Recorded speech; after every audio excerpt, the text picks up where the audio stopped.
जय गुरु जी, शुक्राना गुरु जी, जय गुरु जी। संगत जी आज मुझे गुरु जी की टेलीपैथी मैसेजेस कुछ शेयर करने हैं आप सभी के साथ, और कुछ शुक्राना सत्संग भी शेयर करने हैं, और कुछ गुरु जी के ड्रीम वाले कुछ मैसेजेस हैं वो भी आपके साथ शेयर करने हैं। तो लेकिन इन सभी मैसेजेस को आप तक पहुंचाने से पहले मैं गुरु जी का मंत्र जाप करूंगी। ओम नमः शिवाय, शिवजी सदा सहाय। ओम नमः शिवाय, गुरुजी सदा सहाय। तो संगत जी शुरुआत बहुत अच्छी हुई है। आज मेरे दिन की सुबह पहले हुआ कुछ ऐसे था कि कल मैं अपने बच्चे को स्कूल छोड़ने गई थी, तो फिर वहाँ पर मुझे पता था कि मेरे स्कूटी का जो पेट्रोल लेवल है, क्योंकि उसमें जो पेट्रोल का जो मीटर होता है वो भी ख़राब है और जो स्पीड का मीटर है वो भी ख़राब है। ठीक है, तो मुझे पता था, मुझे अब थोड़ा सा अंदाज़ा हो गया है उसका कि इतनी लाइन आने के बाद मुझे पेट्रोल फ़ील करना है। तो लेकिन मुझे इतना नहीं पता था कि वो बिल्कुल ही डेड लाइन पर है।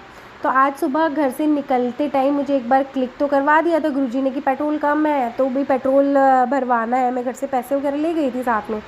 लेकिन संगत जी कुछ हुआ है ऐसे कि मैं घर से तो यहाँ से थोड़ा निकल गई, बट बीच रास्ते में हमेशा मैं दूसरे रूट से जाती हूँ, लेकिन इस बार मैंने क्या करा, अपनी स्कूटी को दूसरा जो रूट है लॉन्ग रूट से, मेरा बेटा पहले तो कह रहा था मुझे जाना नहीं आज, तो लेकिन फिर वो कहता है कि मम्मा लेट तो हो ही चुका हूँ और आज मुझे जाना नहीं है, वापस घर चलते हैं। मैंने कहा नहीं, आज तो तेरे को ज़रूर छोड़ के आऊँगी, आज तो मना कर रहा है तो आज तो बिल्कुल ज़रूर छोड़ के आऊँगी, चाहे मुझे पैदल अपने कंधे पे पद्दी पे बिठा के क्यों ना छोड़ के आना पड़े तेरे को। तो ये तो इस तरीके का कॉन्वर्सेशन हो रहा था बच्चे के साथ। तो उसके बाद मतलब बीच रास्ते में जैसे ही मैंने अपना रोड क्रॉस करा, चौक आया, तो वहीं पे मेरा पेट्रोल हो गया ख़त्म बिल्कुल। मैं बार बार मैंने सेल्फ भी कर दिया, सब कुछ कर दिया, लेकिन वो वहीं बंद हो गया। बट हंसी भी आ रही थी बहुत। मैंने गुरुजी को उसी टाइम अरदास करती जा रही थी, गुरुजी बस पेट्रोल पंप तक पहुंचा दो, बस मुझे पता है पेट्रोल ख़त्म कर दिया, बस किसी भी तरह पेट्रोल पंप तक पहुंचा दो गुरुजी। क्योंकि यही चीज़ एक बार पहले भी सेम हुआ था मेरे साथ, तब भी गुरुजी ने मुझे पेट्रोल पंप तक तो पहुंचा दिया था। तो फिर क्या हुआ था संगत जी कि बीच रास्ते में ख़त्म हो गया पेट्रोल। अब कैसे जाऊँ, बच्चा ऑलरेडी मतलब फुल टाइम हो गया, ऑलरेडी लेट है। तो फिर मैंने अपने मतलब बेटे को बोला कि, और गुरुजी को अरदास करा कि गुरुजी बस पेट्रोल पंप तक पहुंचा दो, फिर तो मैं स्कूल तक पहुंचा दूँगी आप उस बच्चे को। तो पेट्रोल पंप भी भाई थोड़ा सा दूर था। फिर मैंने अपने बेटे को कहा कि तू पीछे से धक्का मार और मैं चला रही हूँ। मतलब वो इतना हंसी वाला मोमेंट था सुबह, मतलब मैं बहुत हंसी, क्योंकि काफ़ी दिनों से ना क्या हो रहा था, मैं फ्रस्ट्रेशन और डिप्रेशन टाइप में चल रही थी। मैंने आपसे शेयर भी किया इस चीज़ के लिए। तो फिर क्या हुआ कि मेरे बेटा कहता है नहीं मैं तो बिल्कुल भी नहीं करूँगा, मैं तो धीरे धीरे करूँगा, मुझे तो जाना ही नहीं है आज स्कूल। मैंने कहा नहीं, आज एक काम कर, या फिर तू चला स्कूटी हैंडल संभाल, मैं पीछे से धक्का मारती हूँ, तो सब लोग यही कहेंगे कि देख कितना गंदा बच्चा है कि मम्मी धक्का मारी खुद बैठ के चला रहा है। तो उसको शर्म आ गई, क्योंकि वो थोड़ा बड़ा हो गया, 14 साल का हो रहा है। तो संगत जी उसने फिर धक्का मारा, फिर मैं मतलब मैं ऐसी हंसी मजाक करते हुए जा रहे थे, और गुरुजी ने लास्टली मुझे पेट्रोल पंप तक तो पहुंचा ही दिया। तो पेट्रोल वाले भैया भी बोलते हैं क्या हुआ आपका पेट्रोल क्या ख़त्म हो गया था, आप धक्का लगाते हुए आ रहे थे। तो मैंने कहा हाँ भैया, अगर नहीं होता तो मुझे बॉटल में भरवा के लेके जाना पड़ता, तो और उसमें आप देते नहीं हो, आपको अलाउ नहीं है देना। तो वो भी हंसने लग गए। तो आज सुबह मतलब मेरे बेटे और मेरे साथ यही कह लीजिए कि उन्होंने क्वालिटी टाइम इसी बहाने गुरुजी ने मुझे दे दिया। हम बहुत हंसे भी और धक्का भी मारा। और लास्टली जब मैं स्कूल पे पहुंची तो जो पीटी सर होते हैं वो कहते हैं मैम टाइम आउट हो गया, अब कुछ नहीं होगा, आप लेके जाइए, ये कोई टाइम है स्कूल आने का। तो मैंने फिर उनको बोला, मैं कहा सर प्लीज़ पेट्रोल ख़त्म हो गया था, धक्का मार मार के तो यहाँ तक लेकर आए हैं। तो मैंने उनको इस तरीके से झूठ बोला कि यहाँ तक लेकर आए हैं, प्लीज़ सर जाने दो, पेट्रोल ख़त्म हो गया था। फिर वो कहते हैं ओके ओके ओके कोई बात नहीं। तो शुक्राना गुरुजी कि पेट्रोल पंप तक भी पहुँचा दिया। और टीटी सर जो थे वहाँ पे, पीटी सर जो थे, उन्होंने बच्चे को अलाउ भी कर दिया अंदर जाने के लिए, क्योंकि उस टाइम पीटी सर ना बहुत सारे बच्चों को लेके भी खड़े हुए थे कि तुम लेट क्यों हो, ये क्यों है, क्योंकि उनको पनिशमेंट मिलती। और आज गुरुजी ने मतलब पेट्रोल पंप तक भी पहुंचा दिया और मेरे बच्चे को पनिशमेंट भी नहीं मिली और वो स्कूल तक पहुंच भी गया। तो इसके लिए बहुत बहुत शुक्राना। बहुत हंसी वाला था। इसी तरह एक बार पहले भी हुआ था ऐसे, बट तब भी गुरुजी को मैंने अरदास किया था प्लीज़ पेट्रोल पंप तक तो पहुँचा दो, बीच रास्ते में किससे धक्के लगवाऊँगी मैं स्कूटी में। तो तब भी मतलब गुरुजी ने जैसे तैसे करके मुझे पहुँचा ही दिया था। तो संगीत जी इसके बाद शुरू होता है मेरा दूसरा एक्सपीरियंस, मैं आपके साथ शेयर करती हूँ कि दशहरे के बाद मैंने आपको पिछले सत्संग में बताया था कि काफ़ी बड़ा संकट बताया था गुरुजी ने। तो उस दौरान मेरे अंदर कुछ एक एनर्जी गुरुजी का, मतलब आप जब मेडिटेशन में बैठते हैं तो कुछ एनर्जीज़ होती हैं आपके साथ जो आपको इंडिकेट करती हैं कि भाई आपके साथ ये प्रॉब्लम होने वाली है, ये कर लो या आप इसका पाठ कर लो, ऐसे कुछ। तो उसके तुरंत बाद ही मैंने फ़ील किया कि मेरे घुटनों में, मेरे पैरों में बहुत दर्द हो गया। और वो दर्द इतना, स्लीप डिस्क तो मुझे है, साइटिका भी है मुझे, पैरों में वेन्स की प्रॉब्लम है, और एक टाइम तो इतना था कि मैं बिल्कुल एक कदम भी नहीं रख पाती थी, बेड रेस्ट पर रहती थी। तो सेम सिचुएशन वो वाली नहीं थी, बट ये अलग ही थी। ये घुटने के अंदर एकदम पेन स्टार्ट हो गया, नीचे की तरफ, अंडर नी, और पिंडली में भी इतना तेज वाला हो गया कि वो हो गई पत्थर टाइप की हो जाती है ना पिंडलियाँ, ऐसे पत्थर टाइप की पिंडलियाँ हो गई। और मैं मतलब 3-4 दिन तक मेरे को इतना पेन था कि मैं चला भी नहीं जा रहा था, घर पे गेस्ट भी थे, और वो पेन इतना ज़बरदस्त था ना संगत जी, मतलब कुछ भी नहीं कर पाती थी। और मेरे पे सफाई का भी प्रेशर था, और इस टाइम करवा चौथ भी सब बीच में पड़ा हुआ था। तो ये सब मतलब मैं कर रही थी, तो और भी ज़्यादा मेरे साथ हेल्थ इश्यूज़, मेरे को फीवरिश भी हो रहा था इसी चक्कर में, क्योंकि पिंडलियाँ स्टिफ हो रही थी बहुत ज़्यादा, इतनी हो रही थी कि नीज़ भी मेरे से सीधा, मतलब पैर रखा ही नहीं जा रहा था। और मेरे हस्बैंड अंकल ने उसको मालिश करके सॉफ्ट भी किया, पिंड मालिश भी करी, थैंक यू, लेकिन सॉरी, लेकिन फिर भी वो ठीक हुआ ही नहीं। फिर संगत जी मैंने आपको बताया ही था कि करवा चौथ से अगले दिन गुरुजी ने बोला था कि पुत्र बहुत बड़ा संकट था, नज़र दोष था, ये मतलब उन्होंने क्लियर करा। फिर उन्होंने नींबू का उपाय करवाया था, तो उसके बाद से ही मुझे रिलीफ़ मिलता हुआ शुरू हो गया। और जैसे ही मैं शाम तक मतलब गुरुजी का जल प्रसाद में ले ही रही थी डेली, लेकिन शाम के टाइम में सत्संग सुन रही थी, तो सत्संग में मुझे एक संगत ने बताया कि रात में पता नहीं मुझे गुरुजी ने क्यों सपना दिखाया कि मेरे पैरों में बहुत, जबकि उनकी लेडी के पैरों में कुछ था नहीं प्रॉब्लम, क्योंकि उनको इतना ज़्यादा हथौड़े में उनके पैरों पे, पिंडलियों पे बजाए हैं, बहुत ज़्यादा मारे हथौड़े। वो मैं उनका सत्संग सुन रही थी, ठीक है। और फिर वो कहते कि गुरुजी ने मेरे को ऐसे सपने में दिखाया, लेकिन मेरा तो बिल्कुल ठीक था, पता नहीं क्यों इतना हुआ। तो उस सत्संग को सुनते ही शायद उनको भी पेन होगा ऐसा कुछ, तो गुरुजी ने ट्रीटमेंट किया होगा इस तरीके से। तो ये सत्संग सुनते ही आप यकीन मानिए संगत जी कि मेरा जो पिंडली का दर्द था और जो नीज़ में, घुटनों में दर्द था, वो अब 0% है।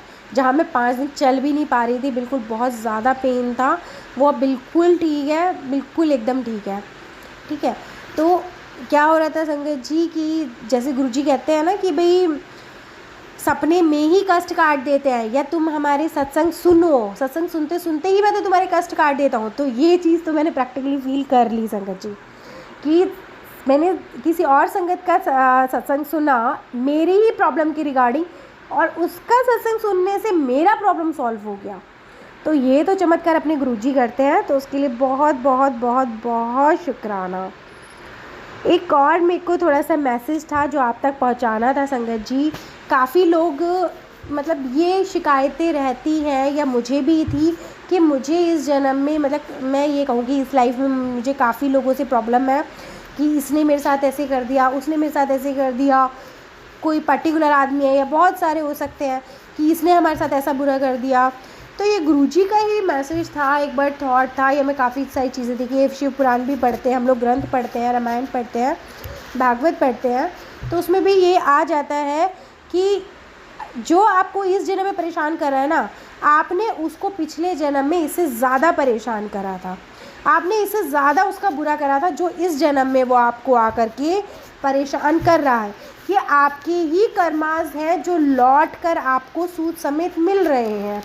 इस जन्म में जो आपको परेशान कर रहा है, ये वही बंदा है जिसको आपने पिछले जन्म में बहुत रुलाया है, बहुत परेशान किया है, बहुत उसका नुकसान किया है। तो ये आप जब तक उससे इस जन्म में, लाइफ में उससे माफ़ी नहीं मांग लेंगे, आपको पता भी नहीं हो, चाहे अगर कोई प्रॉब्लम आप फेस कर रहे हो किसी भी तरीके की, तो आप सिंपल यही बोलिए हमेशा कि जिसका मैंने बुरा किया है, ठीक है, उससे मैं माफ़ी मांगता हूँ, ताकि वो मतलब जो एनर्जी है वो वहीं ब्रेक डाउन हो, और आपकी लाइफ में आने वाली प्रॉब्लम्स हैं वो बार बार आप फेस ना करो। आप वहीं माफ़ी मांगकर उस चीज़ को वहीं ख़त्म कर दो, नहीं तो होल लाइफ वो चीज़ आपका इस जन्म में बदला लेती ही रहेगी। और आप कहोगे कि भैया हम तो पूजा पाठ भी कर रहे हैं, सब कुछ कर रहे हैं, फिर भी क्यों हो रहा है ऐसा? एक ही बंदा या 2 ही बंदे या एक परिवार मेरे पीछे ही क्यों पड़ा हुआ है? तो ये वाली चीज़ में कि मेरी सास ही मेरे पीछे क्यों पड़ी हुई है, क्योंकि पिछले जन्म में आपने उनका बहुत अच्छे से परेशान किया था। तो वो ये रिवर्स होती है। इसीलिए इस जन्म में आपको कहा जाता है कि जिसका आपने बुरा किया प्लीज़ उससे माफ़ी मांगिए। आपको नहीं पता किसका बुरा किया, लेकिन आप ये ज़रूर सेंटेंस बोलिए कि भाई मैंने जिसका बुरा किया था मैं उसको माफ़ी मांगता हूँ, और जिसने मेरा बुरा किया है मैं उसको माफ़ करता हूँ, ताकि आप ये जो जन्म का रीसाइकिल आपका हो रहा है, ये बार बार आप इसी चक्रव्यूह में फंसे ना रहें। इसीलिए गुरुजी हमेशा यही कहते हैं कि पुत्र तू माफ़ कर दे, जिसने तेरा बुरा करा है तू माफ़ कर दे, बाकी तेरा कर्मास जो हैं पिछले जन्म के, अब के जन्म के, इस जन्म के या आने वाले किसी भी जन्म के, वो गुरुजी कटवाते हैं। तो आप ये परेशान अपने माइंड से बिल्कुल ये सोच के निकाल दिया करो कि जो बंदे ने मुझे आज परेशान कर रहा है मैंने उसको इससे कहीं ज़्यादा परेशान किया है, जो इस जन्म में मेरे से बदला ले रहा है। ठीक है, तो आप सिंपली उससे मन ही मन में माफ़ी मांगो कि भैया मैंने जो भी जिसका भी मैंने बुरा किया था, आप उसको मैं भाई माफ़ी मांगता हूँ, और जो भी मुझसे गलती हुई है मैं माफ़ी मांगता हूँ उसके लिए। ठीक है, और मैंने किसी का बुरा किया है तो मैं माफ़ी मांगता हूँ, किसी ने मेरा बुरा किया है तो मैं उसको माफ़ करता हूँ। ये वाली चीज़ यहीं पर ही ब्रेक डाउन कर दो, नहीं तो ये चेन चलती ही चली जाएगी। आपकी पीढ़ी दर पीढ़ी आपके बच्चे तक परेशान रहेंगे इन चीज़ों में। ये कर्स हो जाता है, एक श्राप बन जाता है जो पीढ़ी दर पीढ़ी चलता रहता है। आप इसको अगर यहीं की यहीं नहीं तोड़ोगे तो आगे नेक्स्ट टू नेक्स्ट जनरेशन में वो जाता है। तो प्लीज़ इसको यहीं की यहीं ख़त्म कीजिए। और एक और था संगत जी मैसेज गुरुजी का, क्योंकि गुरुजी मुझे ये थॉट कहीं ना कहीं से मेरे जो सवालों के आंसर है कहीं से भी दे ही देते हैं, क्योंकि मैं गुरुजी से सवाल बहुत ज़्यादा करती हूँ। जब तक वो मुझे अच्छे से डिटेलिंग में आंसर नहीं देते तब तक मैं उस चीज़ को मानती ही नहीं हूँ। मैं टेलीपैथी मैसेजेस भी नहीं मान पाती हूँ। कभी कभी मेरी बहुत ज़्यादा गुरुजी से मतलब होता है ना कि आर्ग्यूमेंट हो जाता है इस चीज़ को लेकर के, क्या पहले मुझे उस चीज़ का प्रूफ दो, आप पहले मुझे इस चीज़ को बताओ तब मैं आपको देखूँगी। इसी चीज़ को लेकर ही लोग कई बार कहते हैं कि मैं इस लाइफ में बहुत ज़्यादा परेशान हूँ, और लोग बाग क्या कहते हैं पास्ट लाइफ रिग्रेशन करवाते हैं, स्पेशली अपनी सिटिंग लेते हैं कि मैं इस लाइफ में इतना परेशान क्यों हूँ। फिर उसको पास्ट लाइफ में ले जाया जाता है और ये बताया जाता है कि देख तेरे कर्मास कितने बुरे थे, इसकी वजह से तू इस जीवन में परेशान है। तो ये एक थेरेपी भी होती है। तो इसीलिए इतना पैसा ना फूकिए, उससे पहले ही ब्रह्मांड यूनिवर्स तक अपनी माफ़ी पहुंचा दीजिए कि भाई मैंने जिसका बुरा किया मैं माफ़ी मांगता हूँ।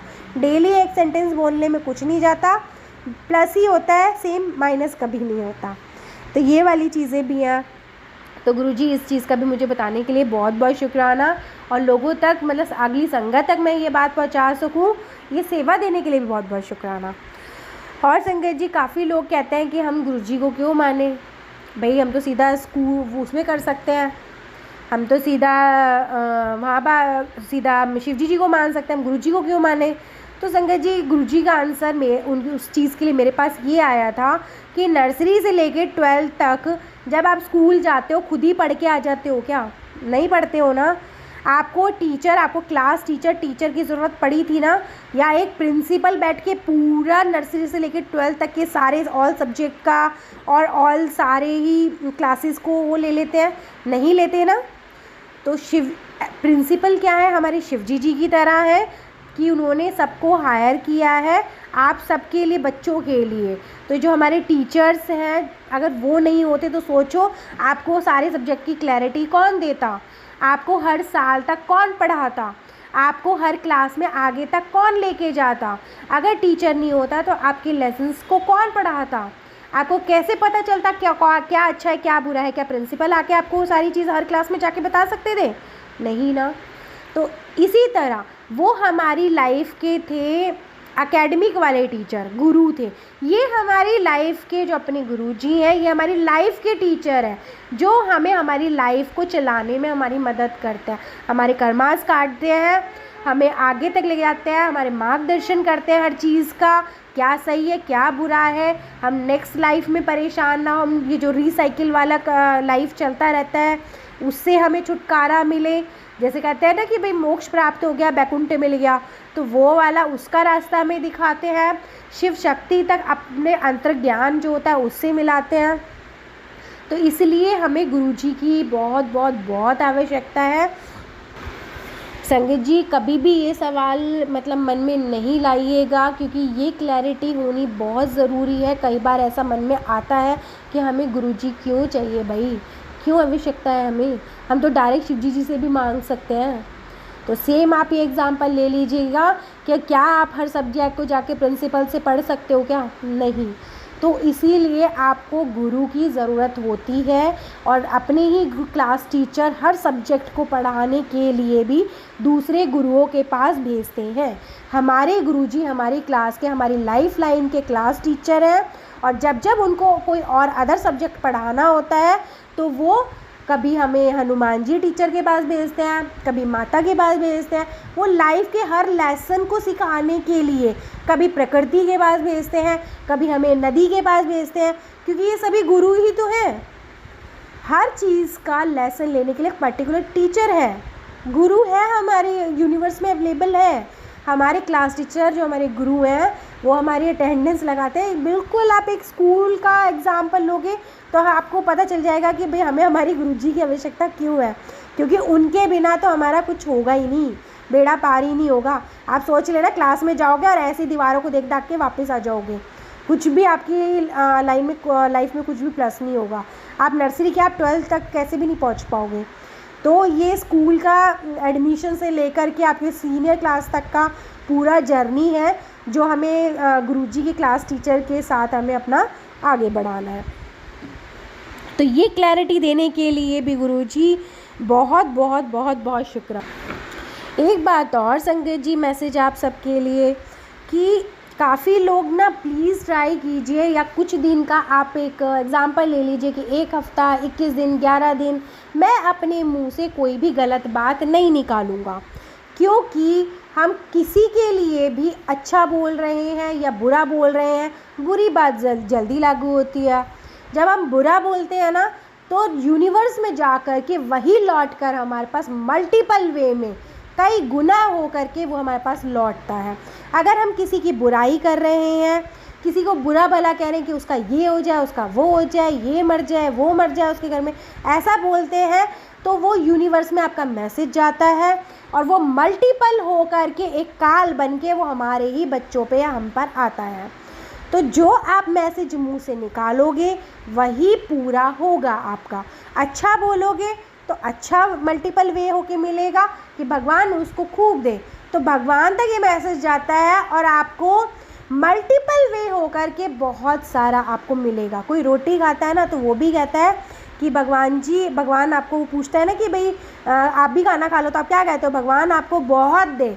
तो वो मैसेज आपका यूनिवर्स तक जाएगा और मल्टीपल वे होकर के भगवान कहता है इसे दूसरे को लिए अच्छा बोला, ले तेरे को इसका 10 गुना मिलेगा। तो प्लीज़ मुंह से हमेशा अच्छी चीज़ें निकालिए, पॉजिटिव निकालिए, मुंह पे लगाम, ज़ुबान पर अपने लगाम रखिए। अपने बच्चों के लिए कभी बुरा मत बोलिए कि तेरा तो ऐसे ही रहेगा, तू तो ऐसे ही रहेगा, ऐसे कभी मत बोलिए। गुस्से में भी मत बोलिए, क्योंकि मुंह से निकली हुई बात कभी वापस नहीं आएगी। जो निकल गई वो ब्रह्मांड में, यूनिवर्स में चली गई और वो लौट कर आप तक ज़रूर आएगी। अच्छा बोलोगे तो भी मल्टीपल वे में आएगी, बुरा बोलोगे तो भी मल्टीपल वे में ही आकर कई गुना होकर आप तक पहुँचेगी। अगर आप पॉजिटिव वाइब्स जितनी दोगे तो आपकी लाइफ में भी पॉजिटिव ही आएगा। अगर आप दूसरे के लिए दुआ मना रहे हो तो आपको इसकी कहीं ज़्यादा दुआ आप तक मल्टीपल वे होकर के आपकी लाइफ में ब्लेस होकर के आपको मिलेगी। ये थॉट हमेशा मतलब अपने दिमाग में ना फिट कर लीजिए आप। हमारे गुरुजी ने हमें इतनी प्यारी मतलब संजो के दिया है ना, ये परिवार बहुत छोटा सा बहुत क्यूट सा परिवार दिया है गुरुजी की संगत का परिवार। मोतियों की माला है, एक एक करके मोती हम लोग इकट्ठा करते हैं। मैं भी ग्रुप बनाया है तो उसमें भी एक एक मोती एक एक संगत करके हम पिरो रहे हैं और वो मोती एकदम सच्चे मोती की तरह है। जिसको मतलब पूरी माला हम तैयार कर रहे हैं, और वो बहुत चुनिंदा मतलब गुरुजी के शिष्य होते हैं जो उनके पास आते हैं, उनकी संगत बनते हैं और उनको तराशा जाता है, और उनको देखो ग्रेजुएशन तक पहुंचा करके उनको सक्सेस भी किया जाता है। तो ये हमारे एक तरह से क्लास टीचर हैं, तो आप प्लीज़ इनकी रिस्पेक्ट कीजिए, बहुत सारा प्यार दीजिए। जितना आप प्यार देंगे आपको मल्टीपल वे में आपको मिलेगा। ब्लेस करेंगे किसी को तो मल्टीपल वे में आपको वापस मिलेगा। जो आप अपनी ज़ुबान से, जो अपने हाथों से दोगे, वही आपको मल्टीपल वे होकर के वापस मिलेगा। तो यही मुझे आज कहना था संगत जी, आप सभी तक गुरुजी का ये मैसेज मुझे पहुंचाना था, तो उसके लिए बहुत बहुत शुक्राना। बड़े ही प्यार से आप सभी ने ये मैसेज सुना है, तो उसके लिए भी बहुत बहुत शुक्राना। और गुरुजी का जो मुझे इतनी क्लैरिटी चीज़ें मतलब सिखा रहे हैं, क्योंकि मैं भी ऐसे ही उलझी हुई थी चीज़ों में। बहुत सारी चीज़ें लाइफ में ऐसी थी कि बस जिन्होंने जकड़ा हुआ था कि ये पुरानी चीज़ें ये नहीं छोड़नी, आ जाएंगी कभी काम। तो ऐसी बहुत सारी चीज़ें हैं संगत जी, मैं जो नेक्स्ट सत्संग में शेयर करूँगी आपके साथ, जो गुरुजी मतलब करवाते हैं। मुझे लगता है मैं पहली एस्ट्रोलॉजर होंगी जो गुरुजी ने ही क्रिएट करी हूँ, तो ये गुरुजी की एस्ट्रोलॉजर बोलती हूँ मैं तो अपने आप को, क्योंकि ये उन्हीं की ही बनाई हुई हूँ और उन्हीं के रास्ते पर ही चल रही हूँ, और अब उनकी ही प्यारी संगत तक सारी चीज़ें पहुँचाती हूँ कि बहुत देख देख करके कदम रखिए। छोटा लालच हमेशा बड़ा नुकसान कर देता है आगे जा कर के, तो छोटी छोटी बातों का आप ध्यान रखिए, तो आपकी लाइफ में हमेशा भाई खुशहाली रहेगी। और गुरुजी तो है ही अपने साथ में, तो कोई चिंता करने की ज़रूरत ही नहीं है। तो उसके लिए बहुत बहुत बहुत बहुत शुक्राना मेरे गुरुपा। ऐसे ही आपका प्यार और आशीर्वाद हम सभी संगत पर बना रहे, यही मतलब मेरी और सभी की अरदास होती है। तो इसके लिए बहुत बहुत बहुत बहुत शुक्राना मेरे गुरुपा। Thank you.